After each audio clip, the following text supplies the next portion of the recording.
Test.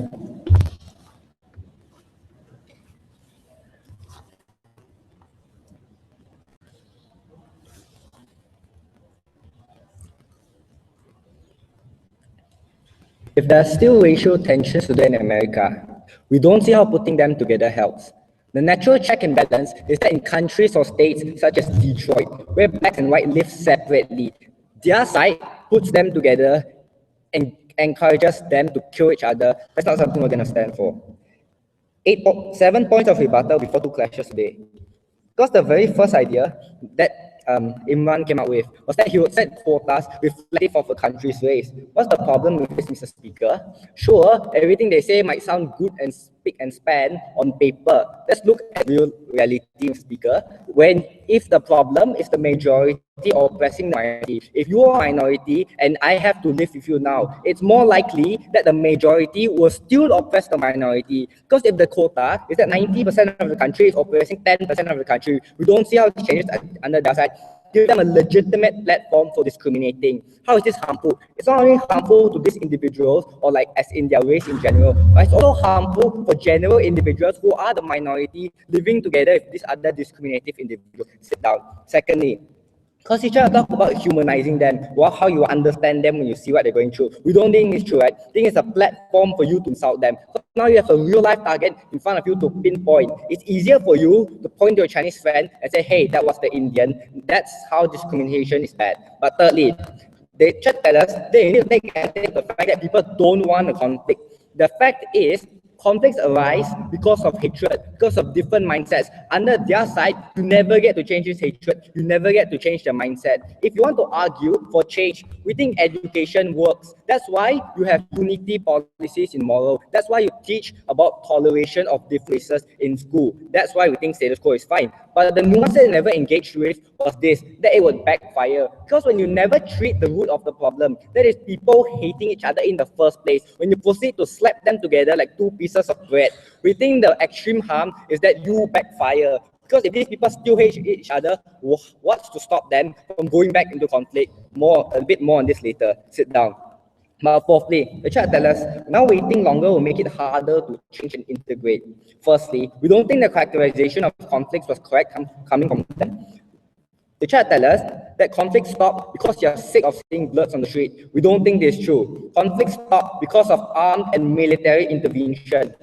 In the context of 13 May 1969, the people didn't stop because they reached a certain quota of killing. They stopped because there was armed intervention that forced them to stop. What does this mean? This means that people don't stop fighting because they are sick of the fight. The hatred is still there. That's something they never deal with.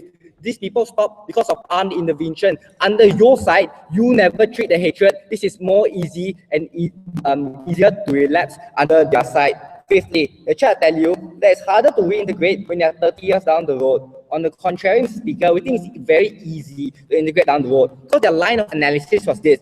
Now your memories and emotions fade. Now the blood on the streets and that image isn't in your mind. It is exactly that image that it is harder for people to hate these individuals because the crime, what you perceive crimes of that the opposition did, isn't as vivid in your mind. That's when you achieve closure. That's when you find it easier to accept these individuals, not right after they committed atrocities or what you view as atrocities. Secondly, closure is extremely subjective. We have to realize that different people achieve closure differently. Hence, under our side, we defend the rights of people to self-actualize. We defend the rights of people to forgive other individuals in society. That's something they never gave you. But then they wanted to argue on the idea of social inertia, how it's harder to reintegrate. So even if I hadn't said anything about this argument yet, we think this argument falls. Why? Sit down. Under their side, they too have giant amounts of inertia. Because if the problem is me hating and discriminating under races, that's not something you treat in the first place. Giant amounts of social inertia still happens under their side. We don't think this was good. Secondly, next, because the chat tell you that you can understand them now. We think it was particularly important that we told you that these people are clouded by irrationality after the conflict. Therefore, even if you force them to make a choice, this isn't a justified choice. This is when we tell you that as time goes by, as people start to forget the crime, as people start to achieve different amounts of closure, this is when rationality takes back over. That's when we get to justify your choice of integration in society. But secondly, the harm is this: understanding never happens because now it's easier to associate you with the harms.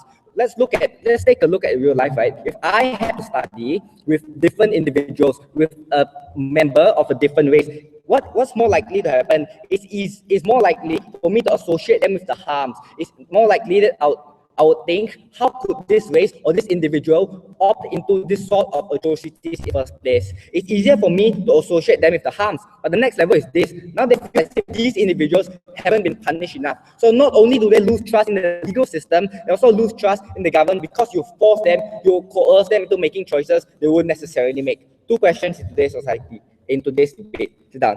Firstly, how do you best cater to individuals in society? Side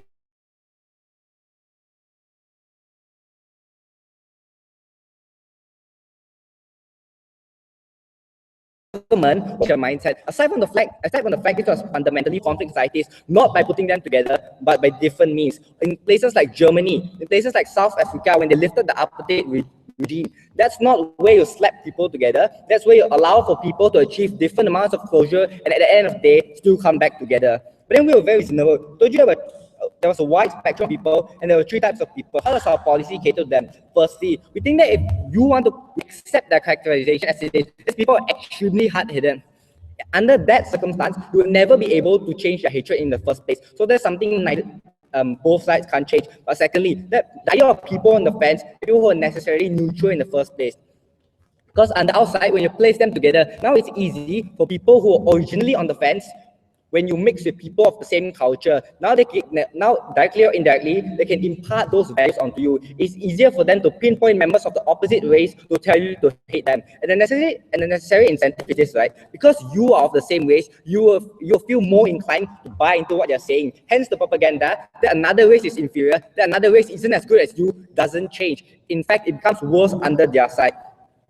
Secondly, what about diversity in the long run? Because we tell you that coercion will never work. The same way that soldiers who have a moral obligation, feel a moral obligation not to kill, won't do it as efficiently as soldiers who feel comfortable with it. We think the same way to disengage people from the state. Because people who never want to change in the first place will never change, or even if they do, we argue that's particularly harmful. But then lastly, on the issue of sustainability, because their side was never sustainable. When you force individuals, it's not a justified choice.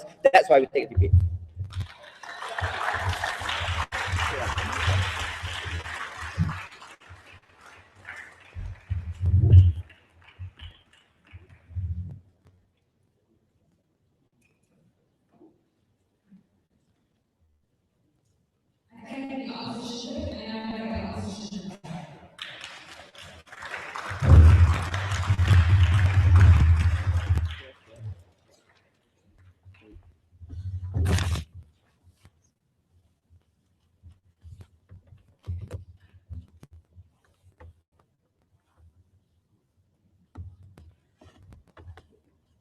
Members of the House, today we are facing a government that believes it is all right to step on your rights. We are facing a government who does not recognize that we are human beings who have emotions that are stoked up during times of conflict. And we have a government who believes that it is all right to deny your rights now and that you will be perfectly okay with it.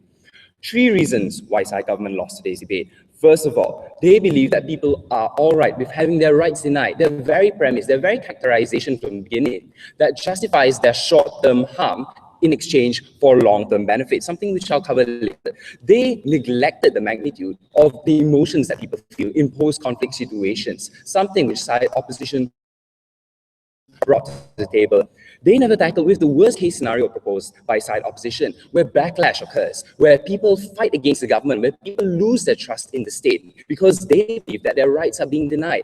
We showed to them that people are clouded by emotion post-conflict, and because of that, they'll never be able to gain the awareness that the government is trying to do something good for them.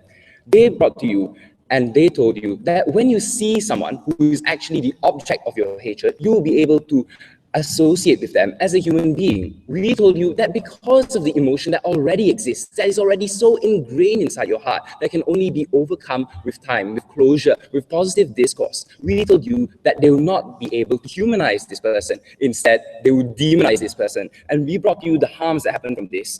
We showed to you that even if people are still okay with having their rights denied, we showed to you how side government brings a sort of tokenism to the table, how they actually devalue the minorities. They actually devalue the people that you're forced to live with because you see them only there by virtue of them filling up numbers as becoming statistics. And we show you how this dismantles the support of people towards the state and how the state's other policies will not be able to be furthered. Secondly, they never justify their mischaracterizations because we showed you that they're actually mischaracterizing a lot of things to their own advantage, something that we believe is very false. They talked about post-conflict situations being all fine and rosy when people are looking for something better. We told you the very reasons why conflicts are stopped in the first place because of armed resistance, because of forces coming in, armed forces coming in, and we told you that emotion is higher than people's level of rationality during this time. And then time sensitivity. They told you that it's better to have things now when there's a higher sense of urgency than later. We explained to you about this whole matter of urgency. We explained to you that this matter of urgency exists because in the future, people will have less prejudice. People will have less racism inside of them. And we use their example of this as a reason to why people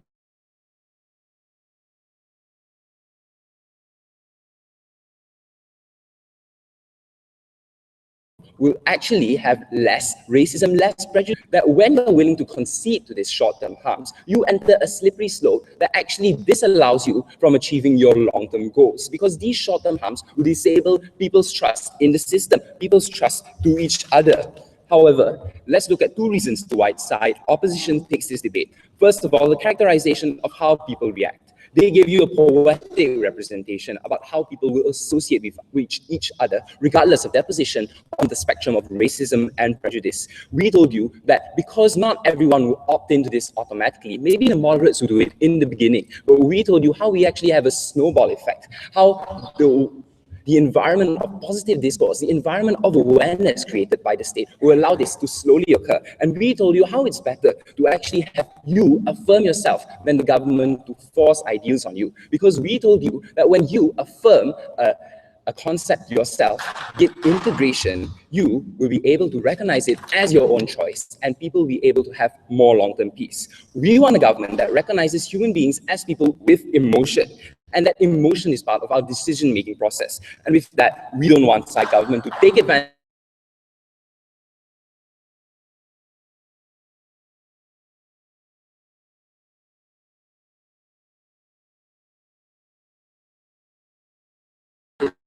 of people when they're at their most vulnerable. With that,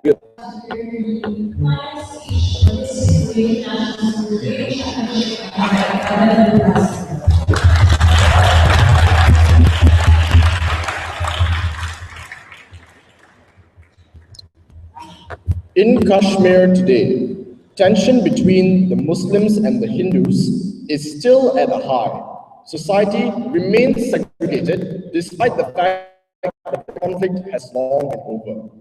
In the United States of America, a context which they are willing to accept, despite the conflict being over, despite there being legal protections enshrined, racism and segregation still exist. And this is the problem with their case, that in their best case scenario, they are willing to leave the world as it was before the conflict.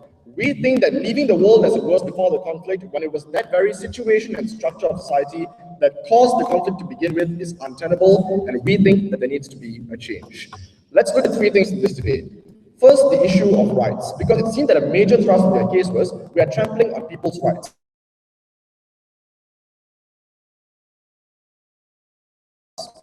Okay, yes we are, and government people they concede to be full of hatred, irrational and bigoted. In fact, if we accept their characterization of a government not trampling on your rights and following majority rule, that is an argument for a racist state to allow racist people to vote in favor of racist policies.